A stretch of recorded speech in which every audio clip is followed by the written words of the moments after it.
Coba kita perhatikan tafsir dari 3 ayat tersebut. Menurut tafsir Al-Munir, halaman berapa? 101. 101.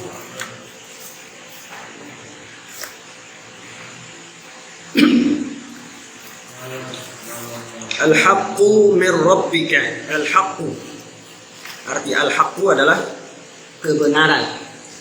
Kebenaran itu bahasa Arabnya apa? Al-haq. Lawan kata dari benar itu adalah salah. Ya, salah. Kalau dalam bahasa Arab itu salah maknanya bisa khotok, salah. Ya. Lawan khotok, salah itu shawab, benar. Ya, kalau bahasanya khotok, salah, maka lawan katanya shawab, benar, atau sholah. Tapi kalau benarnya itu kalimatnya al-haqqu, benarnya al-haq, maka lawan katanya bukan khotok, tapi al-batil. Ya. Apa batil? Kebatilan. Bobot kesalahannya itu lebih besar, lebih berbobot ketimbang al-khotok. Ya, bobotnya lebih besar. Makanya ada hadis Nabi, seseorang manakala terlupa, lupa itu apa namanya? Bagian dari khotok. Ya, lupa itu, tapi kesalahan yang ma'fuf, yang dimaafkan. Al-insanu mahalul khotok wan nisyan. Ya, jadi bobotnya itu lebih berat al-batil, kebatilan, ketimbang khotok. Ketimbang cuma sekedar kekurangan, kesalahan. Dan kalimat pendamping dari al-haq itu adalah batil, kebatilan. Nah, kemudian di sini yang dimaksud al-haq itu adalah berkenaan dengan Nabi Isa, karena ayat ini masih konteksnya berbicara tentang Nabi Isa alaihissalam. Ketika Rasulullah berdebat, berargumentasi dengan siapa? Dengan kaum Nasrani Najron, orang-orang Nasrani Najron. Siapa orang Nasrani Najron? Orang Nasrani yaitu di mana? Najron. Najron itu adalah sebuah provinsi yang ada di Arab Saudi atau di tanah Hijaz, Arab Saudi tepatnya, yang berbatasan dengan Yaman. Mereka dulu hidup di sana. Ya, provinsi Arab Saudi namanya ada Najron. Mereka hidup di sana, disebut dengan Nasrani Najron. Dan kemudian di zaman Umar bin Khattab, saya sudah jelaskan, mereka kemudian diminta untuk pergi dari situ, karena Umar bin Khattab ingin menjalankan wasiat Rasulullah bahwa yang namanya Mekah Madinah itu harus steril dari orang-orang Nasrani dan Yahudi. Mereka pergi kemana? Pergi ke Irak. Ya, ke Irak. Di Irak, di sebuah tempat itu yang nggak bernama, dinamain lagi oleh mereka, namanya Najron juga. Istilahnya ada Najron Irak. Sampai sekarang konon masih ada. Nah, berkenaan dengan itu Allah mengatakan kepada Nabi Muhammad SAW, karena khitab ayat ini, yang diajak berbicara oleh ayat ini dari Allah melalui Jibril kepada siapa? Kepada Nabi Muhammad. Yang diajak bicara adalah Nabi Muhammad SAW, yang diwahyukan kepada Muhammad. Ya Muhammad, kebenaran itu, maksud kebenaran itu adalah asal muasal Nabi Isa. Siapa status Nabi Isa? Bagaimana proses gambaran Nabi Isa sebenarnya menurut pandangan Allah, yang dijelaskan kepada Nabi Muhammad bahwa Nabi Isa itu pandangan yang benar, dia adalah Rasulullah, Nabiullah, Nabi Allah, dan dia adalah Abdullah, hamba Allah, dan kalimatullah, dia adalah kalimat Allah. Yang dimaksud kalimatullah karena Nabi Isa itu alqahal azra wal batul. Jadi yang dimaksud kalimatullah adalah karena Isa itu proses lahirnya Jibril meniupkan suatu tiupan ke kemaluan Maryam, maka kemudian Maryam menjadi hamil. Nggak sekedar ditiup, tapi Jibril membawa kalimat Allah. Kalimatnya apa? Kun, ditiup, ditiup. Maryam untuk pemanduannya. Proses niupnya yang nggak usah digambarin. Ditiup saja sama Jibril. Kemarin Imam Nawawi kan menafsirkan saya kayak begitu, seperti itu. Maka hamil Maryam. Makanya disebut Isa bisa lahir dari perut Maryam tanpa suami, bila abin, tanpa suami, maka disebut dia adalah kalimat Allah. Nah, ini disebut penghinaan. Pemahaman Rasulullah SAW dari Allah bahwasanya Nabi Isa itu adalah Abdullah, hamba Allah, dianggap oleh orang-orang Nasrani adalah pelecehan. Karena orang Nasrani itu menganggap Nabi Isa adalah waladullah, anak Tuhan. Dianggap pelecehan. Nah itu. Jadi al-haqqu, kebenaran itu. Coba lihat di situ. Al-haqqu maksudnya apa? Al-haqqu adalah allazi unzila 'alaika min khabari Isa annahu lam yakunillah wala waladahu wala syarikahu huwa. Al-haqqu adalah orang yang diturunkan kepada engkau tentang khobar, tentang kabar Nabi Isa, yang adalah ia tidak Allah jadikan baginya anak, bukan anak Allah, dan wala syarika huwa, dan Allah tidak bersekutu, dia berdiri sendiri. Itulah yang dimaksud dengan al-haq. Isa bukan anak Allah, Allah tidak bersekutu, itulah yang dimaksud dengan al-haq. Kira-kira ya, ini kalau kebalikan dari itu, khotok, kesalahan atau kebatilan.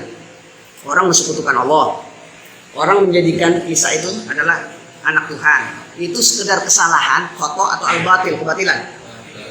Kebalikan dari al-haq. Makanya perbuatan syirik, perbuatan menduakan Allah sama saja adalah kebatilan. Jadi bobot yang namanya batil itu bobotnya lebih besar, lebih gede, kesalahannya lebih berbobot ketimbang sekedar semua al-khata', kesalahan biasa. Nah, kemudian mirrabbika, kebenaran itu maksudnya tentang Nabi Isa menurut pandangan yang benar adalah mirrabbika, dari Tuhanmu, dari Rabbmu, maksudnya dari Allah. Fala takum minal mumtarin, wala takum minal mumtarin, maka janganlah takun, karena yakunu takun. Ya.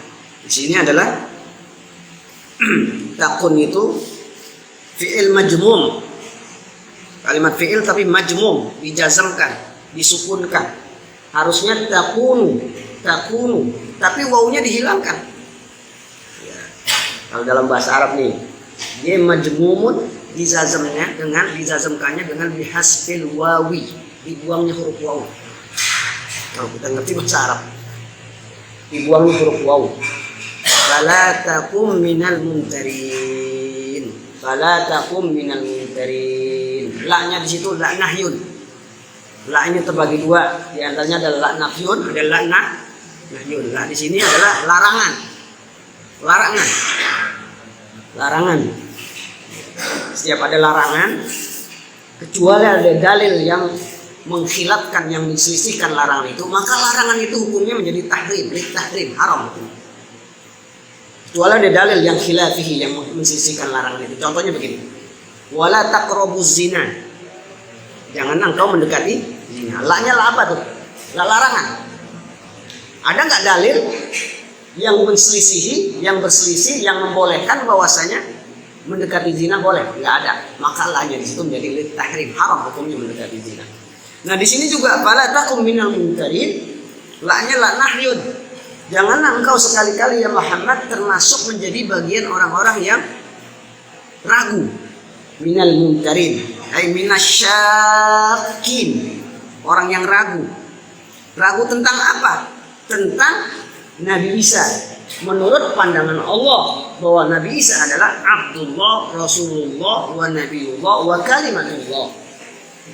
Nabi Isa tidak sebagaimana pandangan orang Nasrani. Nggak boleh ragu. Jadi Bapak sekalian, nanti kita jelaskan kesimpulan dari ayat ini. Kemudian ayat selanjutnya kita habisin dulu. Fala takum minal mumtarin ay minasyakina fima bayyanat laka min takhliqi Isa bila abin. Jangan engkau termasuk orang yang ragu, orang yang ragu fima bayyanat laka min takhliqi Isa bila abin, terhadap Nabi Isa, di mana Allah menjadikan Nabi Isa itu tanpa seorang bapak. Sebelumnya kan kita sudah jelaskan tentang diskusi orang Nasrani Najran kepada Nabi Muhammad SAW. Bahwa Nabi Muhammad itu di hadis sebelumnya adalah dianggap menghina Nabi Isa, menghina seseorang. Kata Nabi Muhammad, siapa? Isa. Apa penghinaanku?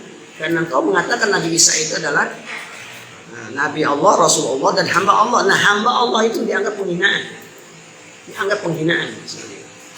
Nah, mengatakan hamba Allah sebagai penghinaan di situ,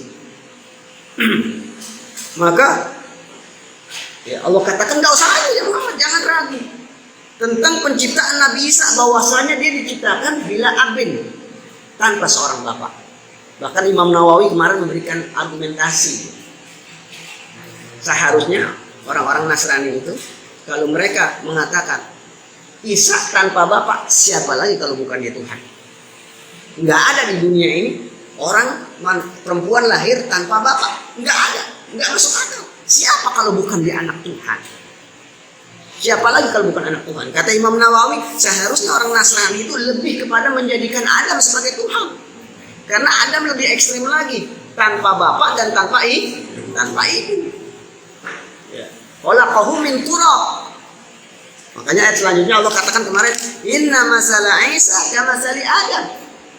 Sebelumnya, sesungguhnya perumpamaan diciptakannya Nabi Isa seperti diciptakannya Nabi Adam. Khalaqahu min turab. Adam diciptakan dari tanah. Tapi proses keduanya itu cukup dengan kalimat Allah. Kun fayakun. Ini Bapak sekalian. Nah, inilah. Jadi ini bagian dari kita mengimani kabar dari Al-Quran. Tapi kabar itu di luar nalar manusia. Inilah agama kita. Karena agama itu tidak semua sesuatu yang harus bisa dicerna dengan akal. Itu ingat. Makanya ada suatu kaum namanya kaum ilmaniyun, orang-orang orientalis, orang-orang yang tidak bertuhan. Ada juga kaum namanya kaum liberaliyun. Kaum apa namanya? Liberal. Dua kelompok ini sama-sama memiliki pemahaman segala sesuatu itu pijakannya adalah material. Pijakannya materi. Sesuatu yang nggak bisa dicerna dengan akal, sesuatu yang nggak bisa dilihat, sesuatu yang nggak bisa diraba, nggak ada. Pokoknya nggak ada. Mereka tidak terima. Nah, Imam Nawawi mengatakan seperti itu. Selayaknya mereka menjadikan Adam seharusnya sebagai Tuhan, bukan sekedar Isa. Ayat selanjutnya coba. Wal khitabu lin nabi. Ayat ini khitabnya kepada Nabi Muhammad SAW.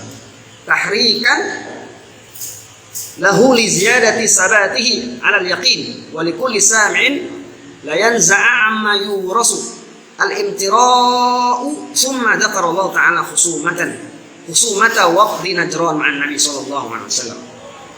Jadi ayat ini khitabnya kepada Rasulullah SAW, agar Rasulullah SAW bergerak, bertambah imannya, bertambah keyakinannya. Sebelumnya Rasulullah dikasih tahu tentang Isa itu kayak apa, proses penciptaannya. Kemudian ditambah lagi dengan ayat ini, al-haqqu min rabbika, kata Imam Nawawi. Ditambah lagi dengan ayat ini, al-haqqu min rabbika ya Muhammad. Diancam Nabi Muhammad, kebenaran itu dari Tuhanmu. Fala takum minal mumtarin, jangan sekali-kali engkau ragu terhadap kebenaran itu. Pas sekalian, apalagi ini bobot kebenarannya berat, masalah prinsip, di mana Allah tidak boleh dalam hidup kita itu diduakan dengan apapun. Menduakan Allah dengan apapun, maka itu prinsip dalam agama kita. Maka tidak menduakan Allah adalah hak kebenaran. Menduakan Allah batil. Mensekutukan Allah kebatilan yang nyata. Ayat selanjutnya Bapak sekalian.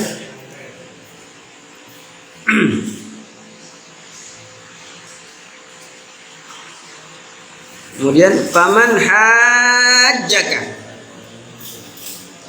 hajjaka, maka barang siapa yang berhujjah, berdebat kepada engkau. Kak, ini siapa nih?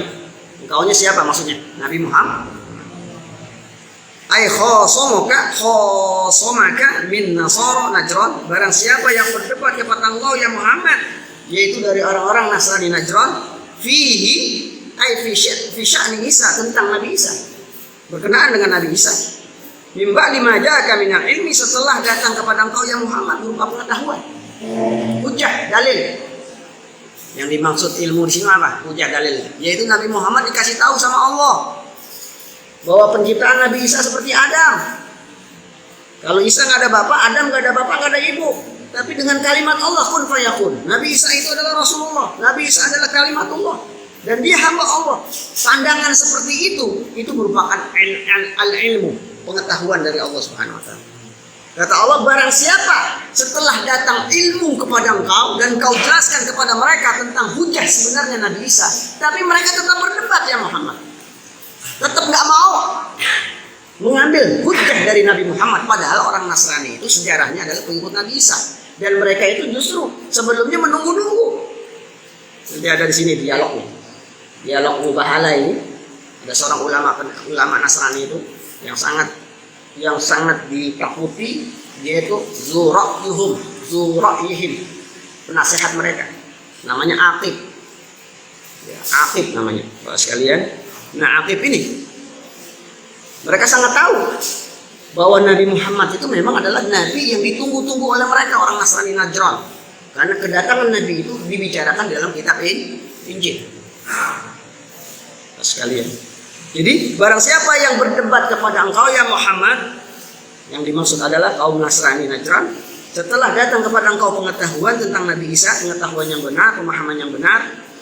Dalam tafsirnya itu minal ilmi ay minad dalailil mujibati lil ilm bi anna Isa Abdullah wa Rasuluh, yaitu tentang dalil-dalil yang mewajibkan agar pandangan Nabi Isa itu adalah hamba Allah dan Rasulnya.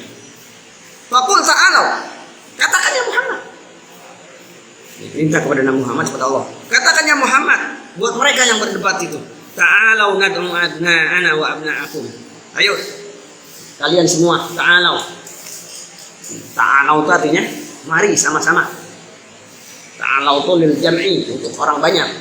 Kalau untuk satu orang ta'al, ya Muhammad ta'al.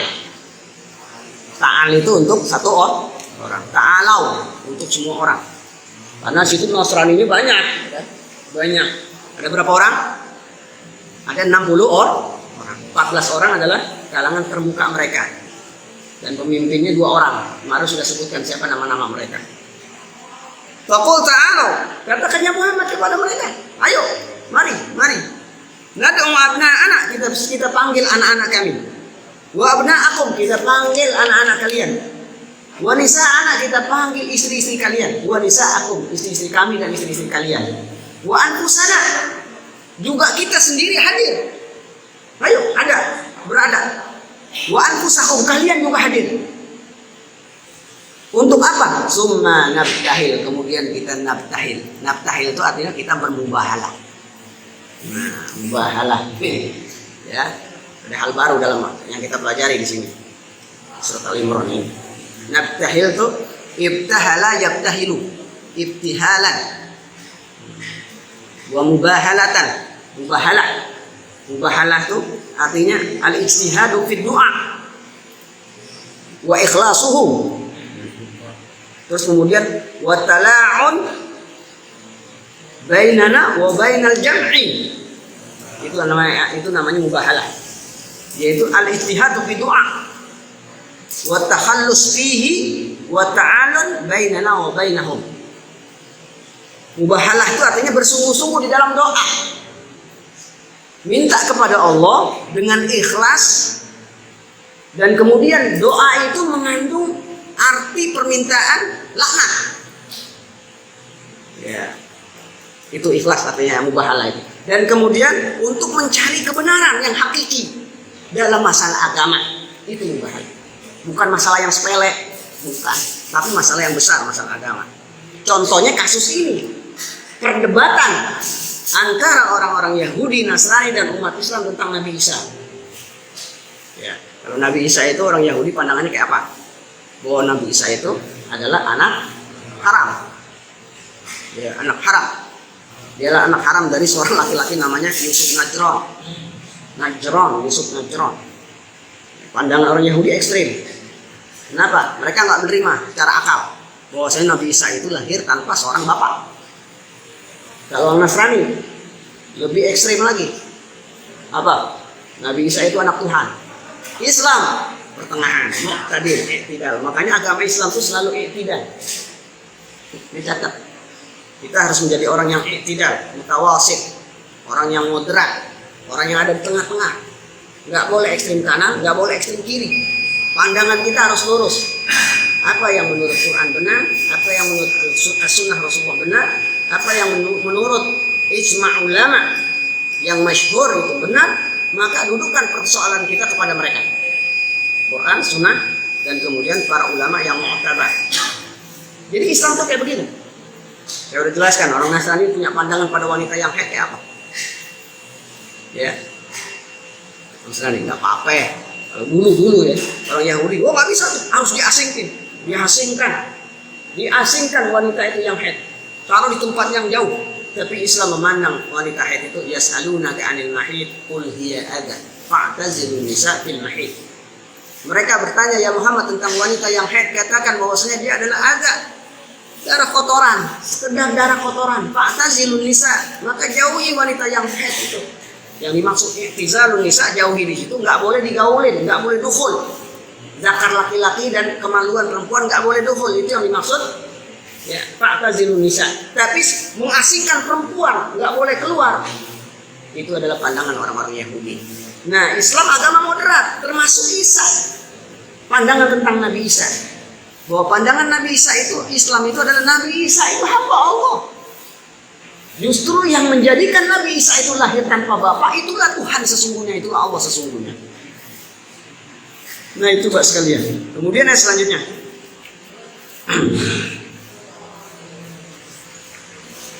ya.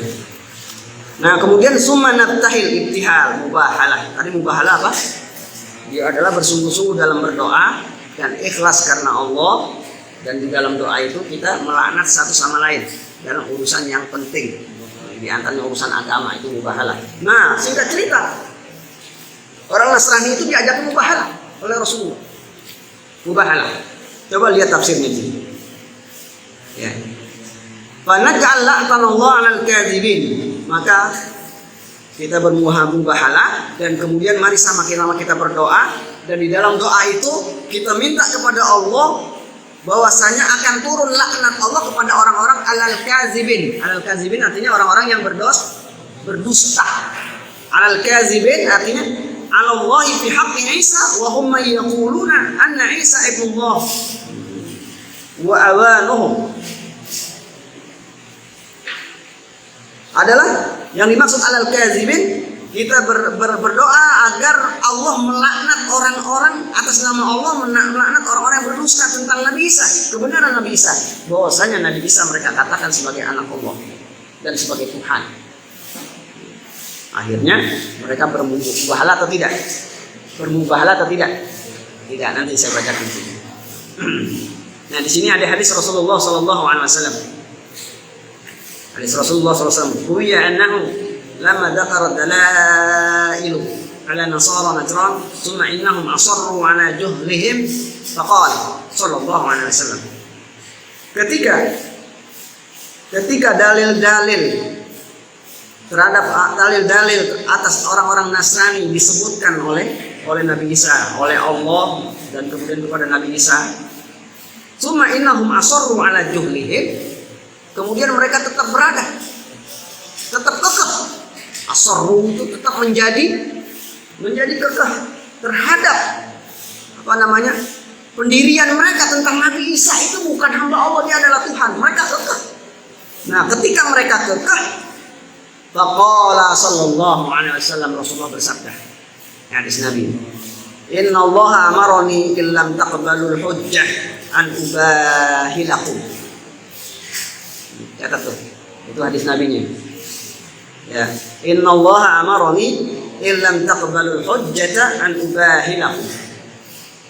Rasulullah berkata kepada mereka orang Nasrani ini, sesungguhnya Allah memerintahkan kepadaku, ya, jika kalian menolak hujjah, dalil tentang Nabi Isa, ya, jika kalian menolak kebenaran, sesungguhnya Nabi Isa siapa? Tidak sebagaimana pandangan kalian, an ubahilakum.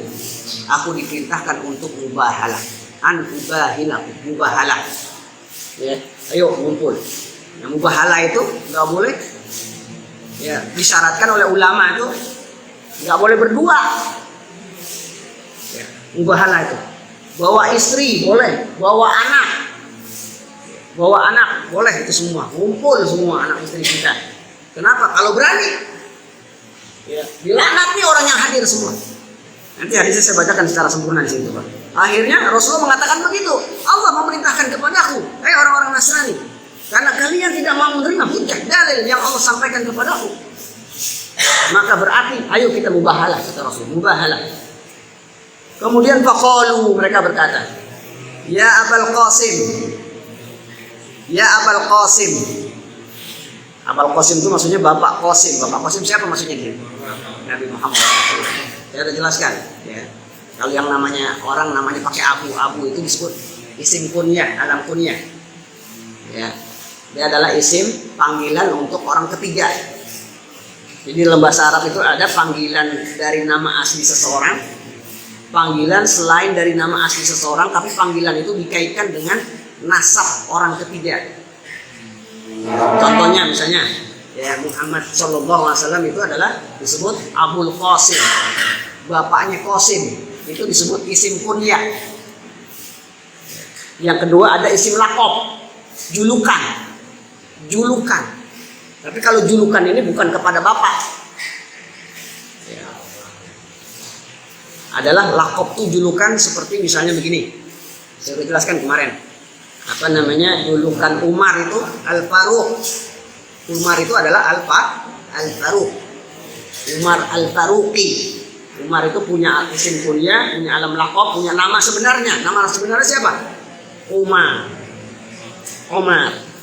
Kunyahnya adalah Ibnul Khattab. Laqabnya Al-Faruqi. Ya, Al-Faruqi. Ya, sekalian. Ada apa namanya seorang ulama Ibnu Taimiyah. Dia adalah laqabnya itu Hujjatul Islam. Imam Ghazali laqabnya Hujjatul Islam. Orang yang pinter berhujjah tentang agama, orang yang pinter agama, itu laqab. Nah, tradisi ini kalau di kalangan Habib itu sangat dihidupkan. Ya. Misalnya Pak Muslim, anaknya siapa namanya Pak Muslim? Syifa. Ya. Dipanggilnya Abu Syifa. Abu Syifanya itu berarti isim kunyah. Ya, julukannya apa misalnya Pak Muslim? Ya. Syuja'in, berani. Saja berani, julukan itu laqab. Sekalian. Nah, yang dimaksud ya Abul Qasim, wahai Abul Qasim adalah Rasulullah SAW. Karena Qasim itu anak Rasulullah. Saya sudah jelaskan Qasim itu anak Rasulullah dari siapa nih? Istri siapa? Istri Khadijah. Anak pertama Rasulullah SAW. Dan dia dilahirkan qabla nubuwah, sebelum Nabi Rasulullah, sebelum Muhammad diutus menjadi Rasul, jadi Nabi. Qabla nubuwah. Dan dia wafat yaitu fikan umruhu sanatain. Wafatnya itu saat usianya 2 tahun. Masih kecil. Sebelum Nabi Muhammad menjadi nabi dia sudah lahir. Kemudian ada anak Rasulullah lagi namanya Abdullah yang kedua. Dia wafatnya itu mundu shagir, saat masih kecil. Kemudian yang ketiga siapa? Zainab, seorang wanita. Kemudian Ruqayyah. Kemudian Ummu Kulsum, cepat gede, tapi nggak sampai gede banget. Yang sampai besar itu adalah Fatimah. Ya, 6 orang anak itu adalah min sulbi Khadijah, dari nasab Khadijah, istri Rasulullah SAW. Sekalian. Dan ada satu lagi anak Rasulullah, yaitu dari istri namanya Maria Al-Qibtiyah. Maria Al-Qibtiyah, seorang budak yang dihadiahkan kepada Rasulullah SAW. Kemudian dijadikan istri, punya anak namanya siapa? Ibrahim. Ya, Ibrahim. Nah, Ibrahim ini dia wafat ketika usianya 17 tahun. 17. 11. Enggak, 17. Sab'atu asyar. 17 tahun. Oleh sebagian ulama mungkin 11. 17 tahun. Dan Ibrahim ini sejak kecil memang Rasulullah jarang menengoki Ibrahim. Dia sejak kecil itu disusuin oleh ibu susu. Ibu susu. Ibu susunya itu namanya siapa? Khawlah binti Mundir bin Zaid bin Najjar. Ibu susunya itu Rasulullah itu suka datang, ya istilahnya sebulan sekali, 2 minggu sekali, niatin nengokin gitu. Nengokin Ibrahim. Nah, Ibrahim itu wafat usia 17 tahun. Dan wafatnya Ibrahim itu juga menjadi fenomena. Saat itu wafatnya Ibrahim dijadikan sebagai momen penyebab gerhana. Gerhana itu momen gerhana ini sebagai tanda kematian seseorang. Itu anak Nabi, anak Rasulullah SAW wafat pada terjadinya gerhana. Akhirnya terkenal Rasulullah SAW berpidato saat itu mengatakan bahwasanya gerhana itu tidak ada kaitannya dengan wafatnya seseorang, tidak kaitannya dengan hal-hal yang mistik. Tapi gerhana itu murni ayatun min ayatillah, adalah tanda-tanda dari kebesaran Allah. Idza ra'aitumuha, kalau kita mengetahui melihat gerhana itu fasallu, maka salat sunnah, disunahkan kita salat, bukan sekedar jadi tontonan atau takut terhadap gerhana. Wah, ini pasti ada nyawanya mau dicabut nih. Ya begitu. Gerhana itu adalah tanda-tanda kebesaran Allah Subhanahu wa taala. Nah, Abul Qasim, Rasulullah dipanggil kunyahnya Abul Qasim. Qalu, mereka berkata orang Nasrani, ya Abul Qasim, wahai Abul Qasim, hatta narji'ah fananzura fi amrina summa na'tika ghadan. Ini jawaban orang Nasrani. Ketika diajak orang Nasrani Najran untuk mubahalah, apa kata mereka? Ya Rasulullah, hatta narji'a fananzura fi amrina summa na'tika ghadan. Kalau begitu besok aja kita datang lagi, kami datang lagi. Tunggu besok kami datang lagi ngasih jawaban iya atau tidak kita mubahalah. Falamma raja'u ila qaumihim, kemudian orang Nasrani itu kembali kepada kaumnya. Qalu, dan mereka kemudian laporin, orang Nasrani ini minta pendapat kepada pemuka mereka, lil Aqib, namanya Aqib. Ya. Siapa pendeta Nasrani yang terkenal penasehatnya? Aqib. Minta pendapat. Wa kana za ra'yihim, mereka adalah penasehatnya. Ya Abdul Masih, julukan lakopnya ini Aqib itu adalah Abdul Masih, hambanya Nabi Isa. Ya. Jadi Abdul Masih. Ya Allah ya Rabbi, menandakan kesesatan. Boleh nggak kita itu menamai Abdul Masih? Nggak boleh. Bolehnya apa? Abdullah, Abdurrahman. Ada orang Nasrani, dia namanya di Islamin akhirnya Abdul Masih atau Abdul Isa. Ya. Sebenarnya kalau memang berani pakai aja nama Abdul Isa. Hambanya Nabi Isa. Kalau berani silakan. Sekaliannya sesat. Sekalian. Nah, kalau kita boleh menamakan diri kita adalah Abdullah. Nggak boleh menyandangkan nama Allah dengan berdiri sendiri tanpa adanya kaitannya dengan istilah Abdul. Nah, Aqib ini penasehat orang-orang Nasrani dari Najran itu, julukannya Abdul Masih. Minta pendapat pada Abdul Masih. Apa kata orang Nasrani? Mataro, hei Abdul Masih, bagaimana pendapatmu? Rasulullah SAW mengajak kita mubahalah. Faqal, berkata nih Abdul Aqib, wallahi laqad arabtum ya ma'syarun nasara inna Muhammadan nabiyyun mursalun wa laqad ja'akum bil kalamil haqq fi amri sahibikum wallahi ma bahala qaumun nabiyyan qat fa'asha kabiruhum wa la nabata saghiruhum. Kata Aqib ini. Kata Aqib, wallahi demi Allah, laqad arabtum, kalian udah tahu. Ya ma'syarun Nasara, wahai orang-orang Nasrani, kalian udah tahu, inna Muhammadan nabiyyun mursal, sesungguhnya Nabi Muhammad itu adalah nabi yang diutus. Kalian udah tahu, Nabi Muhammad nabi yang diutus. Walaqad ja'akum bil kalamil haq, dan kalian sudah sampai kepada pemahaman, pengetahuan di dalam kitab Injil tentang yang hak, yang benar, bahwa Nabi Muhammad adalah nabi-nabi yang kita tunggu-tunggu dan tertulis tertera di dalam kitab Injil. Kemudian fi amri sahibikum, tentang Nabi Isa, wallahi ma bahala qaumun nabiyyan qad fa'asha kabiruhum wala nabata sawiruhum. Demi Allah, seseorang kalau berani mubahala kepada Rasulullah, maka kalian yang para orang tua-tuanya akan mati. Kalian ngajak anak-anak kalian akan mati semuanya. Akan mati. Ya, benar-benar laknat itu akan turun kepada kalian. Kalau kalian benar-benar mubahala, akan turun kepada kalian laknat itu. Kalian akan mati. Anak-anak kalian akan mati, dilaknat oleh Allah Subhanahu wa taala. Tergantung isi mubahalahnya. Ya, mubahalah itu biasanya nggak tanggung-tanggung, nyawa taruhannya. Bukan sekedar ya, kalau ente benar tangan hilang. Ya, bukan sekedar tangan, tapi nyawa taruhannya. Kalau mubahalah itu nggak tanggung-tanggung. Nyawa ente hilang, ente mati hina, ente mati terlaknat. Dan sejarahnya banyak. Ya, kalau saya ceritakan panjang.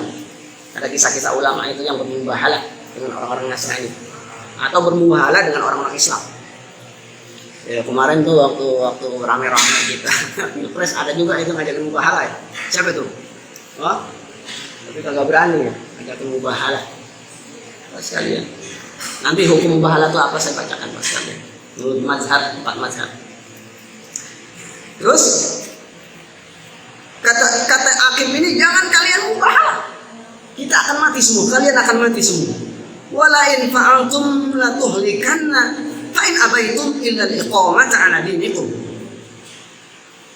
Apabila kalian kerjakan, kalian akan binasa semua. Fa in abaitum illa al-iqamata 'ala dinikum. Apa namanya? Abaitum. Jangan ikuti kemauan mereka.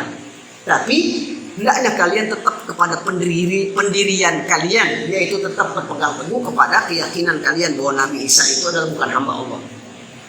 Wal israru ala ma antum alaihi minal qaul fi sahibikum. Entah kalian tetap berteguh hati terhadap apa yang menjadi keyakinan kalian tentang sahabat kalian, yaitu Nabi Isa, bahwa Nabi Isa itu adalah bukan hamba Allah. Akhirnya fawadda'u ar-rajula wansarafu ila biladikum. Akhirnya kemudian mereka diperintahkan oleh Hakim itu, tinggalkan. Ini anak laki-laki ini Nabi Muhammad tinggalkan, jangan bermubahalah. Dan kemudian kemudian pulang kampung sana, pergi ke negeri kalian. Fa'atau Rasulullah sallallahu alaihi wasallam. Maka kemudian mereka datang kepada Rasulullah sallallahu alaihi wasallam. Datang. Kebetulan Rasulullah saat itu baru keluar dari rumahnya. Mereka datangi Rasulullah karena sudah mendapat jawaban dari pendetanya, ulamanya siapa? Hakim, agar tidak bermubahalah. Akhirnya mereka datangi lagi Rasulullah SAW. Kebetulan Rasulullah baru keluar dari rumahnya. Ya. Waqad kharaja min baitihi ila masjid. Rasulullah keluar dari rumahnya mau ke masjid. Wa alaihi mirtun. Dan Rasulullah saat itu mengenakan mirtun. Apa mirtun sekarang? Mirtun itu ada jamaknya murutun, yaitu pakaian yang terbuat dari bulu. Pakai bulu. Mirtun, wa alaihi mirtun min sya'ri aswad, yang terbuat dari bulu yang warnanya hitam. Muhtadonan al-Husain. Nah, pakaian yang bulu itu digunakan oleh Rasulullah untuk melindungi cucunya namanya Husain. Jadi lagi gendong Husain. Akhidan biyadil Hasan. Bahkan Rasulullah saat itu akhidan sedang menuntun ya, cucunya lagi dengan tangannya itu Hasan. Jadi yang satu gendong pakai baju wol, gondong gitu. Kalau zaman sekarang apa nih, baju buat anak-anak itu. Yang satu lagi nenteng siapa? Hasan. Dibawa tuh karena perintah Allah untuk mengajak anak, istri semua. Dia bawa tuh Hasan dan Husain. Kemudian selanjutnya coba lihat. Wa Fatimah tamshi khalfaha. Dan Fatimah saat itu berjalan berada di sampingnya, samping sebelah kiri. Wala khalfiha wa Aliun khalafaha radhiyallahu anhum ajma'in. Ali juga ada di samping Rasulullah SAW. Jadi ada siapa saja? Ada Hasan, ada Husain, ada Fatimah, ada Ali. Diajak semua saudaranya, bininya, anaknya, saudaranya diajak oleh Rasulullah untuk apa? Mubahalah. Sekalian. Kemudian selanjutnya wa huwa yaqulu li haula'il arba'ah. Kemudian Rasulullah berkata kepada 4 orang ini. Ya, cucunya Husain, Fatimah anaknya dan Ali. Ali siapa Ali? Ya. Cucu Nabi. Hah? Mantu dan Ali. Hah? Sepupu atau keponakan? Sepupu Rasulullah SAW. Sepupunya. Rasulullah berkata nih kepada 4 orang ini, "Idza da'autu fa'aminu. Idza da'autu fa'aminu." Saudara-saudaraku, anakku, cucuku, anakku, sepupuku, kalau nanti aku berdoa kepada Allah, ya, mubahalah nih, minta siapa yang akan dilaknat tentang kebenaran ini, siapa yang salah, siapa yang benar, dan minta dilaknat. Kalau aku berdoa, kata Rasulullah, fa'aminu, maka aminkan. Aminkan. Minta kepada mereka. Ya. Makanya ini ingat, catat nih. Yang namanya doa itu adalah harus diaminkan. Rasulullah mengatakan, "Idza da'autu fa'aminu." Nanti Husain, Hasan masih kecil, Bapak yang ini. Hasan, Husain. Kemudian siapa lagi? Ali, Fatimah. Nanti kalau aku berdoa, bermubahalah kepada orang Nasrani dan mencari benar yang salah, dan yang benar akan tidak terbebas dari laknat, yang salah akan dilaknat. Fa'aminu, nanti amin. Aminkan. Makanya salah satu adab berdoa adalah diaminkan. Ya, baik itu dengan bahasa Arab atau bahasa Indonesia. Ini maka agak kalau kita bertemu saudara kita, ya, Bang Mawi, gimana kabarnya? Baik, alhamdulillah baik. Ya, mudah-mudahan rezeki ente lancar, Bang Mawi. Diam aja. Salah. Mudah-mudahan rezekinya lancar. Amin. Bang Mawi, gimana berangkat haji belum? Belum. Ya, insya Allah mudah-mudahan pergi haji. Amin. Itu doa. Sunnah Rasul. Ini kagak, kita terkadang ada orang doain kita juga aminin. Padahal apa yang menjadi kebaikan dari saudara kita buat kita adalah doa. Saudara kita mengatakan sesuatu buat kebaikan buat kita adalah doa. Aminkan. Amin ya Allah, atau amin ya mujibas sa'il. Kata Rasulullah, "Hai anak-anakku, hai saudaraku, Fatimah anakku, nanti kalau aku berdoa aminkan. Aminkan. Jangan takut-takut, jangan ragu-ragu. Kita bermubahalah. Kita kalah, kalian mati semua. Mereka kalah, mereka dilaknat, mereka mati semua." Itu kata Rasulullah SAW. Kemudian selanjutnya, faqala uskup. Saat mereka ketemu, berkata uskup. Uskup itu pendetanya. Uskup itu bahasa, ya, artinya pendeta mereka. Uskup Najron, berkata uskup Najron, "Ya ma'syaran Nasara, inilah arwujuhan law sa'alullah ta'ala an yazila jabalan min makanihi la azalahu." Apa kata uskup? Hei orang-orang Nasrani, kata pendetanya, "Inilah ara, sesungguhnya aku melihat wujuhan wajah-wajah. Law sa'alullah ta'ala an yazila jabalan min makanihi la azalahu." Aku melihat wajah-wajah di hadapan kita. Maksudnya Fatimah, Ali, Hasan, Husain dan Rasulullah. Aku melihat wajah-wajah. Sekiranya mereka memohon kepada Allah, berdoa kepada Allah, minta gunung itu dipindahkan dari tempatnya, la azalahu, niscaya gunung itu akan pindah dari tempatnya. Minta gunung itu dihilangkan, niscaya akan dihilangkan gunung itu dari tempatnya. Ini kata uskup mereka, pendeta mereka. Bentar, belum apa-apa lihat wajahnya udah bentar. Baru melihat wajah Rasulullah, baru melihat wajah Hasan dan Husain dan Ali dan Fatimah. Ya. Belum lagi berdoa, mereka sudah gentar. Dan uskup mereka minta memberikan pendapat, demi Allah, kalau mereka sa'alullah, minta kepada Allah, ayyazila jabalan min makanihi la azalahu, agar Allah menghilangkan, memusnahkan gunung, niscaya gunung itu akan hilang kalau mereka berdoa. Nah, kemudian Bapak sekalian apa? Hadis selanjutnya. Fala tabtahilu fatuhliku. Oleh karena itu jangan kalian bermubahalah. Kita akan hancur, kalian akan hancur. Qalu, mereka berkata, ya Abul Qasim, wahai Nabi Muhammad SAW, Abu Qasim, ra'ayna anna la nubahiluka wa in nasbutu ala dinna. Faqala Rasulullah SAW, kata orang Nasrani, ya Rasulullah, pandangan kami nggak jadi mubahalah. Kalau begitu kita nggak jadi mubahalah ya Rasulullah, tapi kita akan tetap kepada agama kami, berpandangan bahwa Nabi Isa adalah anak Tuhan. Faqala Rasulullah SAW, fa in abaitum mubahalah fa aslimu. Kalau kalian enggan mubahalah fa aslimu, kalau gitu masuk Islamlah kalian. Kemudian lakum ma'alil muslimin wa alaikum ma'alal muslimin. Kalau kalian masuk Islam, maka kalian akan terjaga dari orang-orang Islam. Akan selamat dan terjaga dari orang Islam. Fa abau.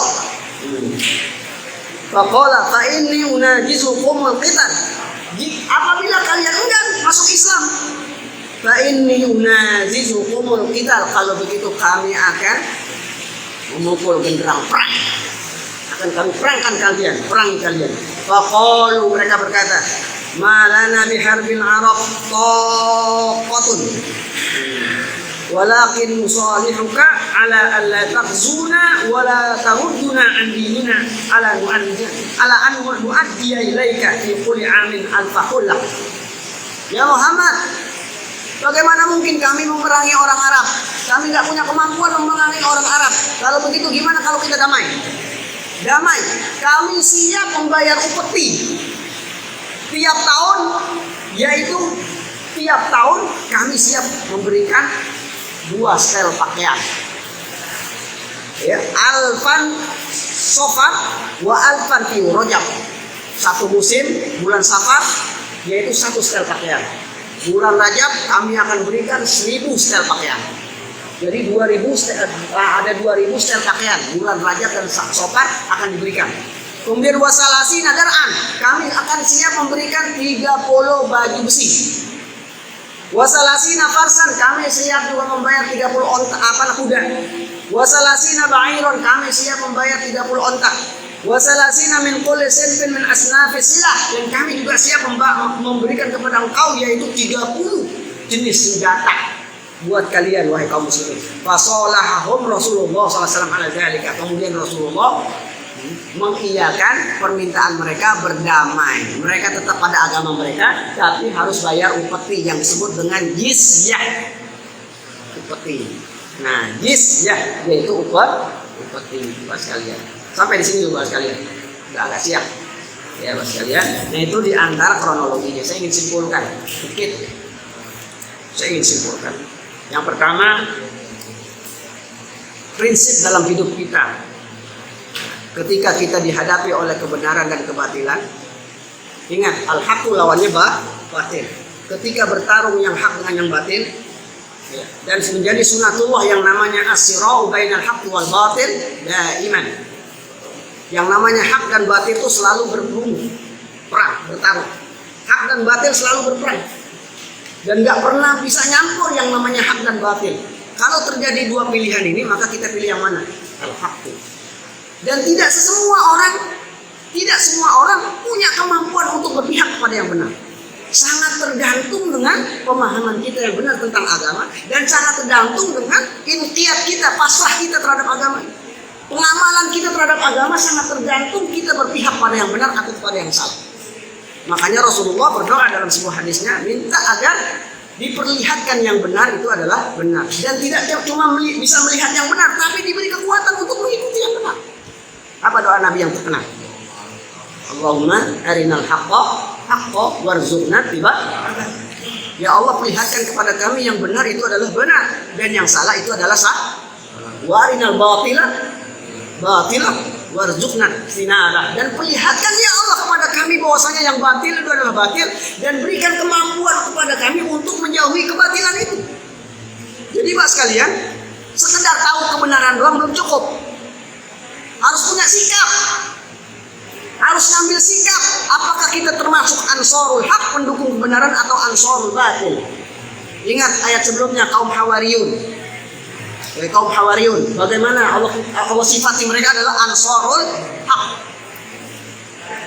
Jadi ingat, setiap zaman itu pasti berkumpul, bertarung antara yang hak dan yang batil. Timbangan kita Quran, Sunnah, dan pendapat ulama yang mu'tabar. Kalau mereka mengatakan, Quran mengatakan, Sunnah mengatakan, ulama yang mu'tabar mengatakan ini kebatilan, jauhi kebatilan. Kalau mereka mengatakan ini yang benar, ini yang hak, ikuti yang hak. Ya, Bapak, ada orang nawarin bisnis, janji untungannya besar, tapi bisnisnya bisnis minuman keras. Orang nawarin kerjasama sama kita, ya, bisnis, untungannya gede. Kita nggak panjang tanya lagi, nggak pakai tanya lagi, nggak pakai ngelihat halal haramnya, benar atau batilnya. Wah, untungnya gede nih, tapi bisnisnya minuman keras, kira-kira mau nggak? Bisnisnya minuman keras, mau nggak? Dan minuman keras Allah katakan rizqum min amali syaitan, dia adalah najis, dosa besar, dan salah satu perbuatan syaitan. Bahkan Rasul mengatakan ra'sud dzunub, pangkalnya dosa itu minuman keras. Pangkalnya dosa. Kalau kita cerita tentang bagaimana kisah-kisah ulama yang sebelumnya ulama kemudian mereka tergelincir berbuat dosa gara-gara minuman keras, ada kisah-kisahnya. Ya, itu pertama. Jadi nggak usah ragu ketika kita dibenturkan oleh yang benar dan batil, nggak usah ragu, pilih yang benar. Dan dalam hidup ini senantiasa kita berusaha untuk berpihak pada yang benar. Itu yang pertama. Yang kedua, Pak sekalian, yang dapat kita ambil pelajaran di sini yang kedua, bahwa yang namanya mubahalah dalam agama dibolehkan. Tapi ada syaratnya.